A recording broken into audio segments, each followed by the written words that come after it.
This episode of the Power of Pro Wrestling podcast is dedicated to the memory of Roddy Piper, who passed away sadly at the age of 61.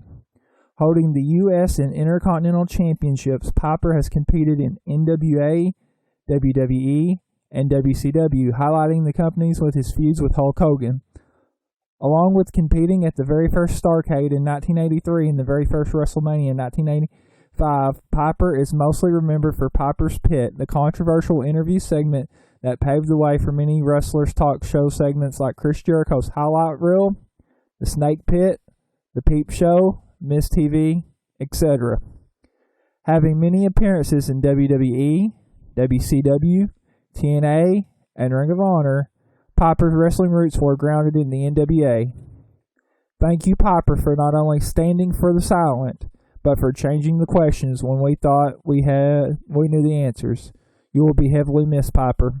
Stay rowdy. This is the Power of Pro Wrestling, a podcast by wrestling fans for wrestling fans. Thank you for listening and enjoy the show.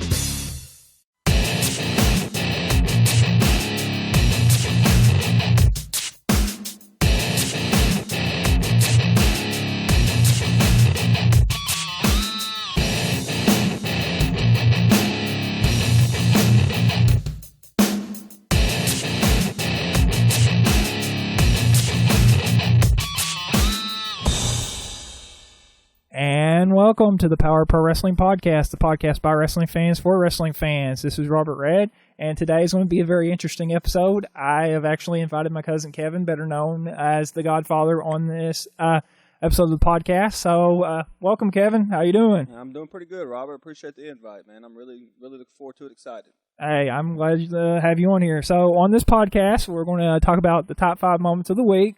We're going to go outside the ropes. We're going to be talking SummerSlam. We're going to be giving some bold predictions, and then we're going to be discussing some good booking and some bad booking. But first, I know you haven't prepared necessarily a top 5 moments for the week, so what I'd figure I'd do this week is I would give you my top 5 moments, and we can kind of discuss it. We've got about 5 minutes, so I'll start with my first one, and I believe you've seen Raw this week. Is that correct? That's correct. Well, my first moment I've got is the main event, which was the U.S. title match between John Cena and Seth Rollins. So I'll let you start and give your feedback. Kind of, what did you feel about this match? Did you feel it was good? I felt the match was good. The superplex off the top ropes to the flat down suplex was just brilliant, man. I mean, that got me off my feet. I have not seen a move like that on Raw in a very long time. Mm-hmm. Yeah, I enjoyed it. At the match, up until John Cena getting his nose broke, to me, wasn't that entertaining. But right after that, for some reason, I think maybe it just took it up to the next level. I don't know if they had those spots already planned in it, but just like you mentioned, the superplex into, I don't know if he did the superplex into the Falcon Arrow, but I think he did a suplex into the Falcon Arrow, and then his little Phoenix Splash, and then John Cena hitting it. It was just a very great match. I find it entertaining, and I'm not personally a John Cena fan. I like the person. I hate the character now. I'm not a John Cena character fan either. Yeah, but, I mean, it was just a very great match. So I'm going to move on to my second moment of the week, and it is from Lucha Underground. They had their first part of their Ultimate Lucha, which is not necessarily their WrestleMania, but it's like their big event of the year. And it is Dragon Hernandez, which if you watch TNA, you should be familiar with who Hernandez is. And they had a strap match, which the people that are in the temple, if you watch Lucha Underground, got to come out with leather straps. And it's a typical strap match where if you got thrown out the ring, the people outside the ring could beat you with straps. So did you get a chance to watch this match? Or I watched bits and pieces of it. You saw bits and pieces. What did you think of it? I thought it was okay. I'm not a big fan of strap matches. I think they they give the excitement of somebody taking extra punishment, but it just the match, it's really hard to work around a strap match because the strap is too involved in the match. They do a lot of just old moves like choking you with the strap and hitting you with the strap, just getting real cheap heat, stuff like that. Yeah. The reason I picked it, it was a very physical match, and I enjoyed just the physicality of the match, and it was probably the best match on Lucha Underground. Now, they did have other matches that were good, which I'll get to another one in my top 5 later, but I'm going to move on to moment number 3, and I've actually put something from TNA on here, and it is Jeff Jarrett Hall of Fame induction. Now, it was announced several weeks back that Jeff Jarrett was going to be this year's inductee into the TNA Hall of Fame, and on Wednesday night's episode, they actually had the ceremony where he did the thanks and stuff. So what do you think about Jeff Jarrett going to the Hall of Fame? Did you get a chance to watch the segment at all? Have you seen I personally bits and pieces? believe Jeff Jarrett should have been the first TNA Hall of Famer, because without Jeff Jarrett, there's no TNA. I mean, he founded it, he started it, he got it up off the ground. Yeah, granted, he kept himself in the main event scene a little bit too longer than he should have, but he should have went in my opinion, before Kurt Angle, before Sting, before anybody. Yeah, I'm in agreement there. That's kind of why I picked it, that I felt it was his just desserts. It was just due for Jeff Jarrett to go in the Hall of Fame, just for the reasons that you stated implicitly, that he was the founder of TNA. If it wasn't for him and his father, Jerry, there would be no TNA. Very and just true. kind of the thanks that of everyone that helped TNA, thanking Dixie Carter, thanking Bob Carter, just everybody who was in the X Division match. It's just, I feel it was a very well done segment. I think it went about 15 minutes or so. So I felt that it was just a great segment. It was very heart-wrenching, and it was, like I said, that Jeff Jarrett deserved to go in the Hall of Fame. Now, number 4 moment for the week is I'm going back to Lucha Underground, and it's Cage in the match, and it was the first match of Lucha Underground, Ultimate Lucha this week, and it was a Falls Count Anywhere match. So I know you did you catch any part of it? I'm huge fans of Falls Count Anywhere match. I feel like you can do so much with that match. You can experiment with some things. You can really get the crowd on their feet. You can really get some excitement going with Falls Count Anywhere matches. I mean, they keep the pace up. They keep the tempo of the match. I thought it was a pretty good match overall. Yeah, I enjoyed it as well. It was just, once again, for the reason of the strap match, just the physicality of it. They had like the center block. I think the Mac broke over Cage broke over the Mac's head to get the pinfall, and just it's a very physical match. That's why I enjoyed it. We got a few moments left in this segment, so I'm going to give you number 5 moment, and it's a 6-man Mayhem match from Ring of Honor. Or do you get to catch any of Ring of Honor? I don't get to catch Ring of Honor right now. Okay. Well, I'll kind of say it was like Dalton Castle, Moose, Cheeseburger, Brutal Bob Evans. They had about 6 guys in it, and the reason I liked it is just a fast-paced match. Once again, I enjoyed the physicality of it, and just having Moose there at the finish, get his little spear and getting the win. He's a big guy, and I think Ring of Honor's trying to push him. So I just enjoyed that, and just how everyone would hit a move, and then the other guy would hit another guy with the move. It's very action-packed, if I can put it that way. It was another reason I enjoyed it. So, we're going to take a quick break, and we will move on to our next segment. This is Cornbread Chris Heineken. You're listening to the Power of Pro Wrestling Podcast. It's now time for our Outside the Ropes segment, where we talk about some news stories that have been going on this week in the world of pro wrestling. I'm still joined by my cousin Kevin, better known as the Godfather. So, still doing good? Still doing good. Awesome. So, the first story, we were kind of talking just before we started recording this about the WWE Network and subscriptions. So, it actually came out this week that there was a poll or survey done about the WWE Network offering pay-per-views for $4.99. So I wanted to kind of get your thoughts on that. Do you feel this is going to be a good move for WWE to offer just the pay-per-views for $4.99? I mean, I want your feedback on this, so go ahead. I think this was one of the smartest things they've done outside of dropping the price to $9.99. Because myself personally, I don't have the WWE Network. I don't feel like I will ever watch it enough. I mean, because all I'd be doing on there is watching the same old stuff that I've seen on DVDs over and over and over, the older stuff. I feel like putting this for $4.99, that gives people a chance that just maybe only sporadically watches it. They might turn into the Monday Night Raw right before the pay-per-view and see something that excites them, and they're like, hey, I want to watch this, but I don't want to spend $45 through my cable provider to watch it. This gives them an opportunity now maybe just to check out the pay-per-views that they want to see. And then once they're on there, they may see, okay, I like this, I like the way the network's set up, I like the format, and it may entice them to maybe want to get the network, but at least you're still not losing all your pay-per-view buy rates that you're losing by going to this network. I thought it was a brilliant idea. Okay, yeah, and I do feel that it is a good idea, too, to offer certain pay-per-views for $4.99 to watch, because my understanding, if I read the article correctly, it's still going to somehow be on the network and streaming, but it'll just be $4.99 for the show, versus paying $9.99 for the network. To me, you're paying $5 for one event versus $9.99 for the network. It's just better value because you get more, and you get to use it for a longer time to pay the $9.99 for the network. So I'm not for sure how well the $4.99 will go over, but I know there are certain people, like you said, in the situation to where you don't necessarily want the network because you don't feel you're going to watch it a lot, and it would be just wasted money. Versus I may want to watch SummerSlam or WrestleMania or something, all I have to do is pay $4.99 to watch it. So I don't know if that's going to impact the network subscriptions negatively, because I don't know how many people are subscribed for $9.99 now just watch for the $4.99 or watch for the pay-per-views, or if they are watching it. So I'm really waiting to see if they do implement this, how this will hurt business.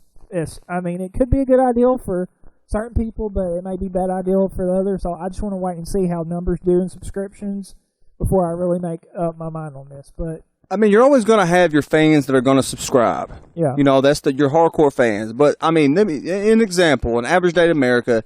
If you and a couple of your buddies just sitting around and Sunday night, you're like, hey, man, you know, we ain't got much to do. Like, oh, yeah, there's a pay-per-view tonight. Well, for guys that don't get on the network, these guys are, you know, people, families, whatever the case is, that don't necessarily get on the network all the time to watch everything that they have and offer.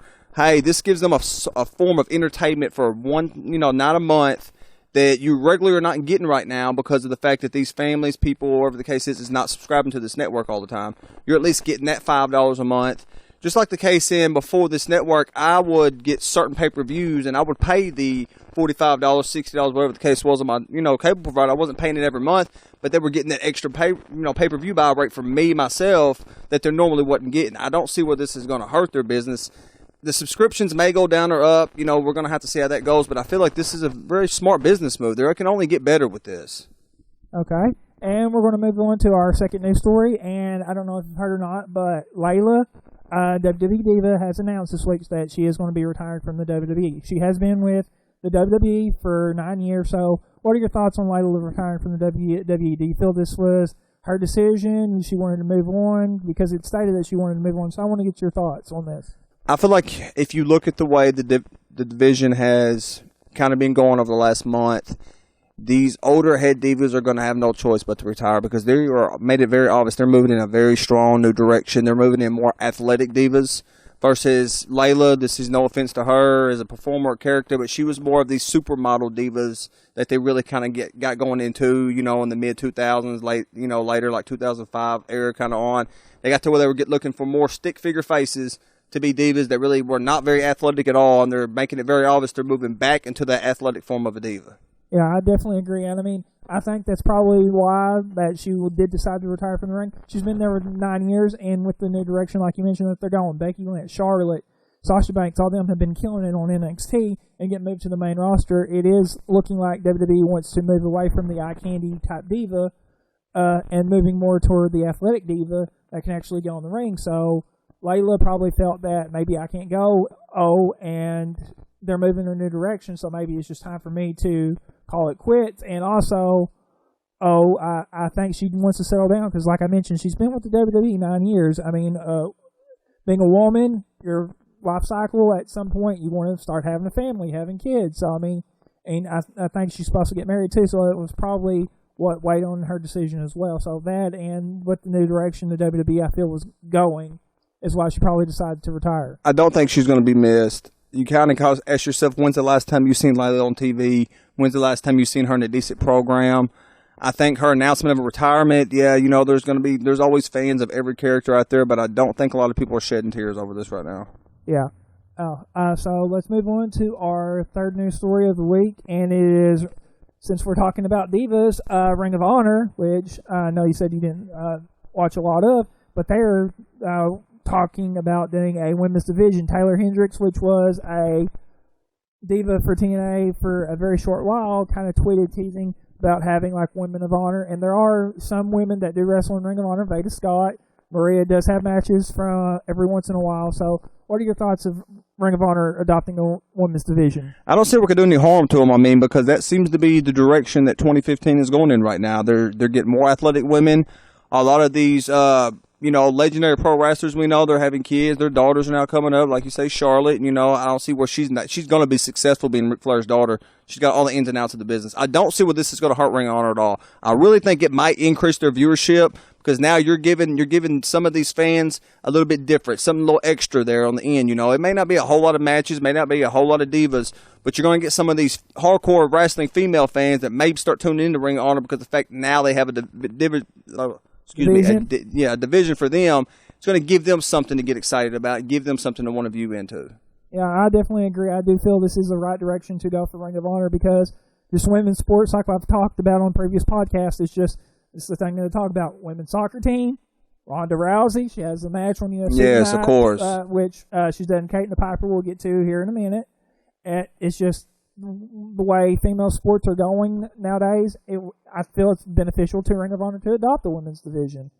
So we're going to move on to our controversial fourth story, and I don't know if you heard about this one or not, but there was an interview done with, I believe, a previous WWE writer that was talking about Brock Lesnar's character when he was going to debut and stuff was supposed to be maybe a homosexual character or gay. So, I mean, do you feel that would have worked for Brock Lesnar, or do you feel that they could pull this character off now? I mean, what's your thoughts on this?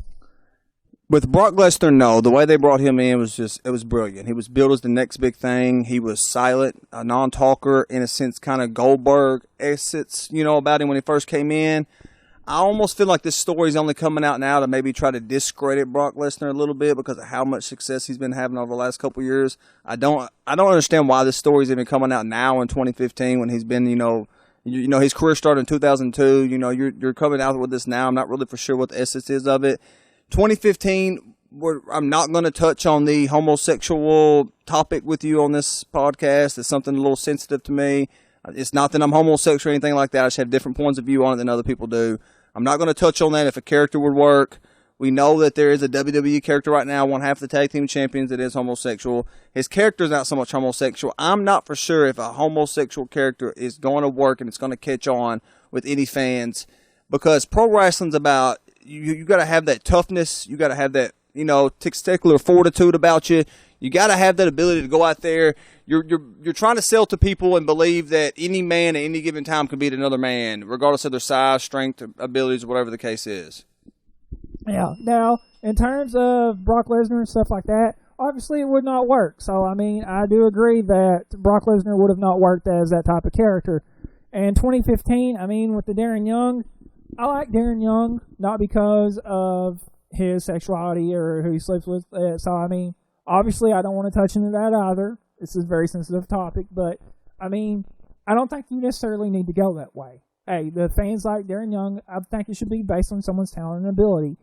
Now, if WWE would do it or not, because the movement in that community is so strong, I feel WWE could maybe pursue that as a character.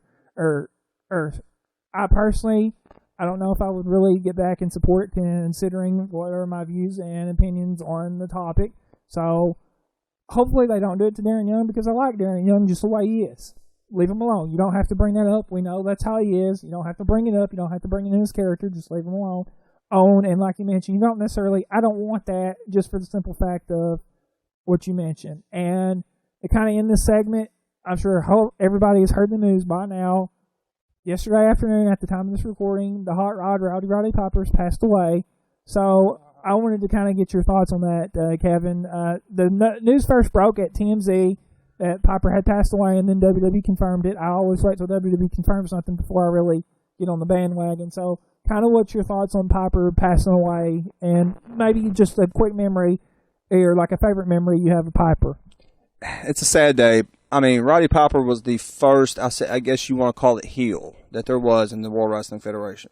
I remember being a kid growing up. I was taken to some events in Tennessee, and I have a fond memory of the Hulkster being there and Roddy Piper being there. And, yeah, the matches were not so technically sound back then. They were a little slower paced, what the case is. But, I mean, he was a bad guy before there were bad guys. I mean, just the stuff he did, his attitude. And he was almost that anti kind of bad guy at times because, yeah, you didn't like him, but as much as if he would beat a good guy up, it's just the form and fashion he would do it. It's a sad day. I mean, it really is. He was almost the anti-hero before there was anti-heroes. Yeah, I mean, I like the Hot Rod. He is going to be dearly and deeply missed. Just everything about the Hot Rod, Piper's Pit, obviously, I think we could go back to the moment, the whole Jimmy Superfly Snuka, since we got Tamina in there, the whole coconut getting hit across the head. That was a great moment. So, also with Piper, with the recent Hogan controversy, Piper has been so tied to Hogan. How do you feel this is going to impact Hulk Hogan? Do you feel this is going to impact Hogan greatly? Do you think this is maybe going to help his chances to get back into WWE? At this point right now, I don't see where Piper passing away is going to have much effect on the Hulkster. I think he's kind of he's dug himself in a little hole here, and it's going to take some time to get out of it. I mean, I don't see where this is going to have much much effect on him whatsoever. I don't see it helping his chances of getting back in anytime soon. Okay, and that's all the time we have for this segment, and we'll be back after this next break. This is Amber. And this is Amanda. And you're listening to the Power Pro Wrestling Podcast. And it's now time for our discussion topic for the Power Pro Wrestling Podcast. So for this week, our discussion topic is going to be SummerSlam. Now, it was just recently announced that SummerSlam is going to be 4 hours this year. So, Kevin, I wanted to kind of get your thoughts on SummerSlam. Do you feel that it should be a 4-hour show? Do you feel it's a good idea? Just what are your thoughts? I think it's a horrible idea at this point. I mean, WrestleMania is 4 hours long, but yet they take 3 months to build for a 4-hour show, WrestleMania. They're basically using 3 weeks now to build for a 4-hour show for SummerSlam. I feel like that you may get 2.5 hours of wrestling. You're going to get a lot more video packages now that we all kind of get, kind of old and tired of. You're going to get more backstage pointless segments, I feel like, in my opinion. Or you're going to get some matches that they're going to ask and be stretched out a lot longer. Maybe they should, where the fans are going to get tiresome, of seeing finisher after finisher, whatever the case may be.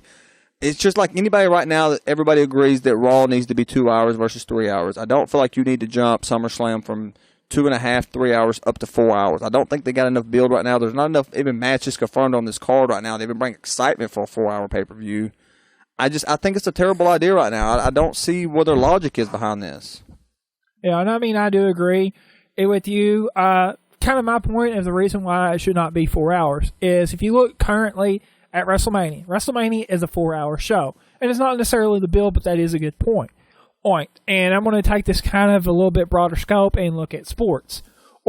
And the Super Bowl. How often does the Super Bowl happen? It's once a year, right? World Series. 7 games, once a year. Everything happens once a year. It's like Christmas. Paul Heyman discussed in his podcast with Stone Cold about Christmas and like Brock Lesnar and how he can't miss because he's not on there very often. And he made the analogy of Christmas. Well, what if Christmas was 365 nights a year?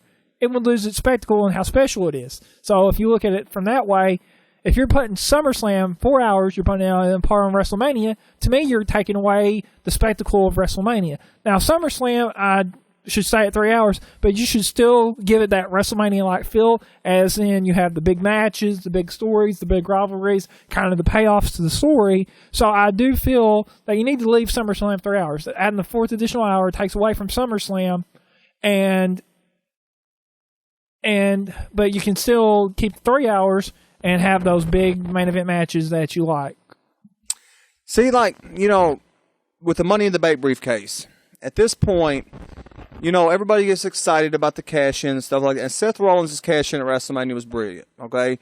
But it's almost like at the point now with Money in the Bank that everybody expects some random cash-in and whenever they're going to have it. If you're going to put SummerSlam at 4 hours long, and in my opinion, the Money in the Bank needs to be an automatic number one contendership for the WWE Championship at SummerSlam. Make it almost, the Money in the Bank almost in a Royal Rumble kind of essence, that if you win the Money in the Bank, it's not a briefcase that you cash in whenever you want. It automatically gives you the title shot at SummerSlam if it's going to be 4 hours long every year. And then you can use Battleground as your in-between build pay-per-view to go ahead and set up your card for the 4-hour SummerSlam. Yeah, and that's kind of what they did back in 2002. They had King of the Ring, and I think they did this with previous winners. I know it happened to Brock Lesnar. King of the Ring happened in June, and the King of the Ring winner automatically got to be number one contender at SummerSlam. So I feel if you were wanting to do it that way, that's the way you could do it. So if you want to keep the Money in the Bank as the briefcase thing, then bring back the King of the Ring. I, for one, missed the King of the Ring.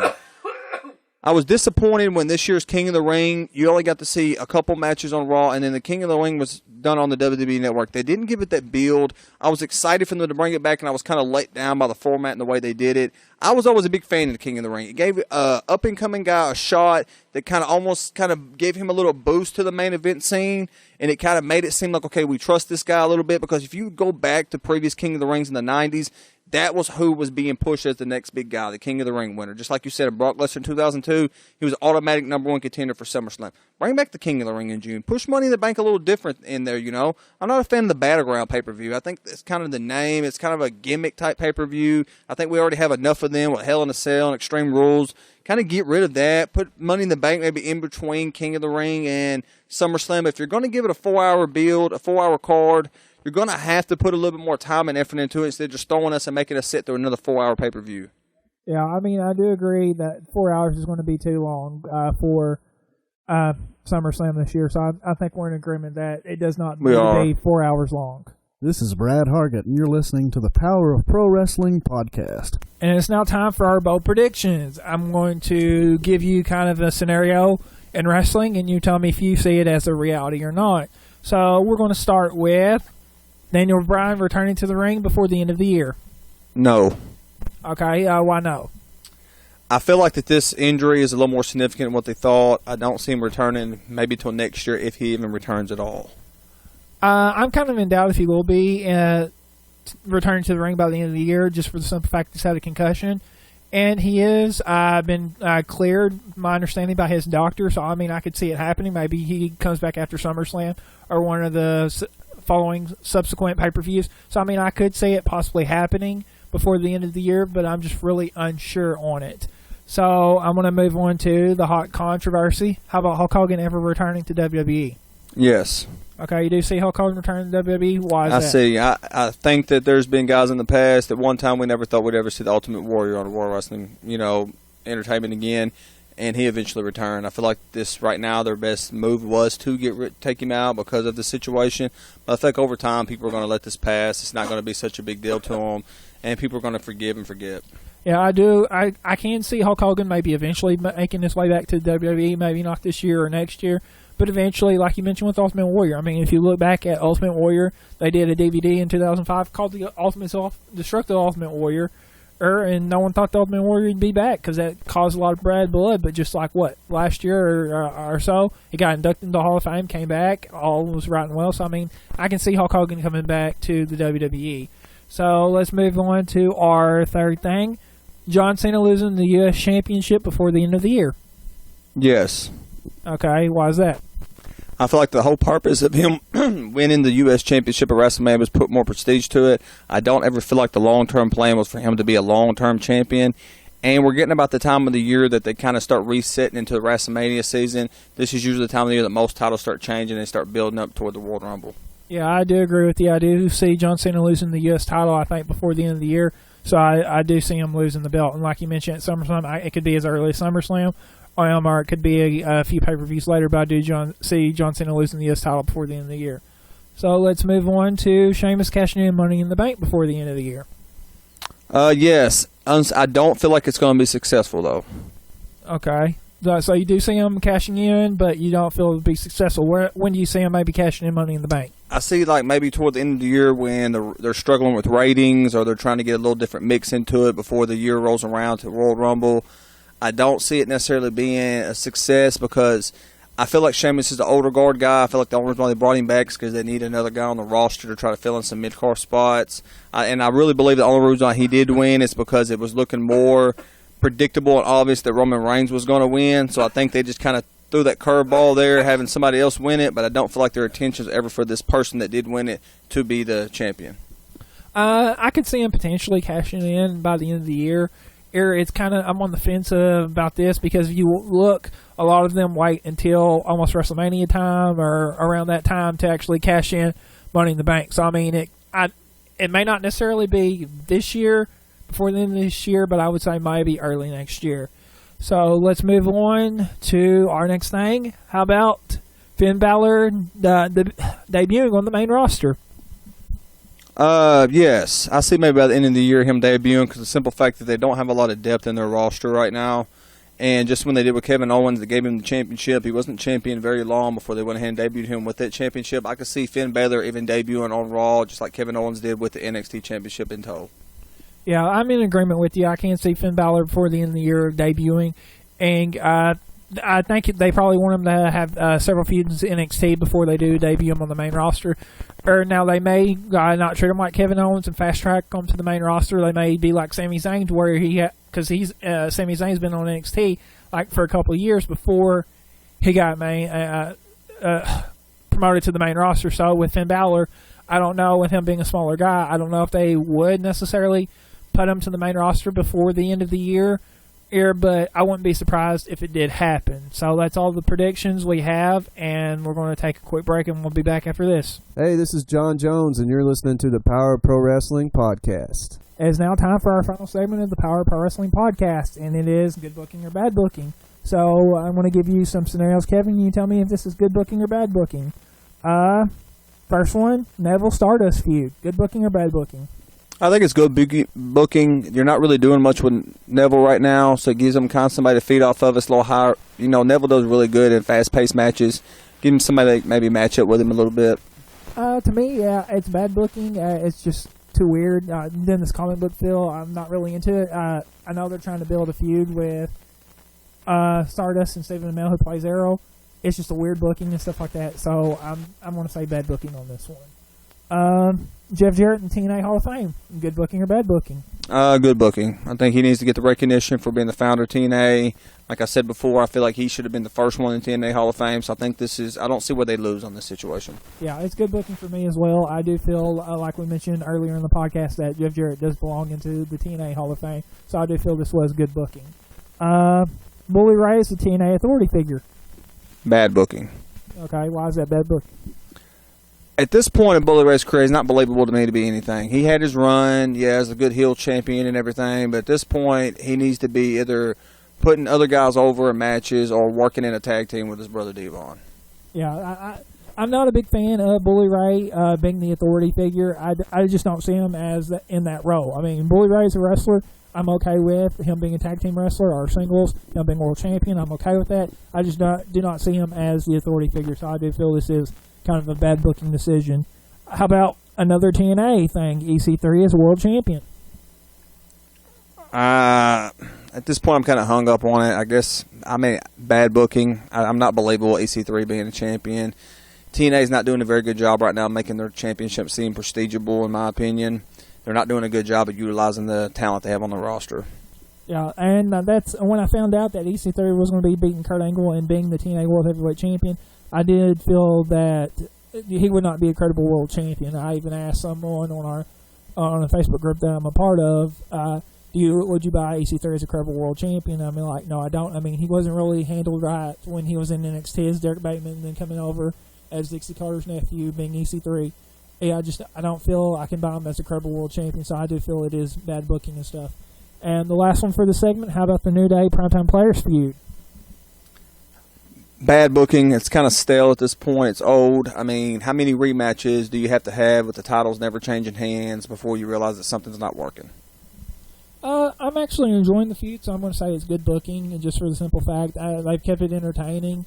And I do like it. I feel like they do need to end it if they go to SummerSlam, which I think they've already are probably going to go in a different direction than that feud. But the feud in itself, I feel, has been an okay feud. But that's all the time we have for this segment. Once again, thank you for being on the show, Kevin. Appreciate it, Robert. Had a good time. Okay, well, I'm glad to have you on here. Now, always, before I go, I'll let my guests promote if they have any social networking sites that they want to promote or any other upcoming projects they want to promote. So do you have any Facebook, Twitter, Instagram, anything you want to promote that our listeners can check you out on? Or no, sir, I'm not really involved in anything like that right now. I just want to tell people that this is a huge year, 2015. I want you to make sure that you give to your notable charities. I recommend that anybody give into the Cancer Research Foundation Fund. Myself being a cancer survivor, that's something that really kind of touches close home to us and our family. You know, you don't have to give a lot, but every little bit helps to try to find a cure for cancer. Okay, well, that's good. Also, since it is my show, I'm going to promotion horror here, and I have a book coming out, which I'm sure you knew about. It's Reflections. I co-wrote it with my friend, who's also named Robert. It's a poetry book. It's been approved for distribution, so it should be out in stores hopefully here in the next month or so. And we will be having book signings, so be checking out my Facebook page. It's the Robertites. So you can check that out. I do have an Instagram. I believe it's Robert Red Jr. I have a Facebook for the Power Pro Wrestling page. You can just search that. And my Twitter is at Robert Red Jr.